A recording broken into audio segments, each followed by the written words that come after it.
देसी तरीके से करेले की रेसिपी। टमाटर, लहसुन, प्याज, चने की दाल और मिर्चें, हल्दी, लहसुन, प्याज सब कुछ मैंने डाला और ये लाल मिर्च, नमक, हल्दी। तो मैंने ये कढ़ाई रखी हुई थी, इसमें मैं करेले तलती हूँ।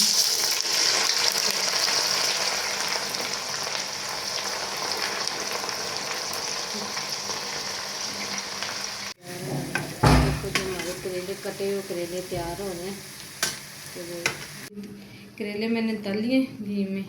अब चने की दाल के अंदर मैंने तैयार की हुई, तो उसमें डाल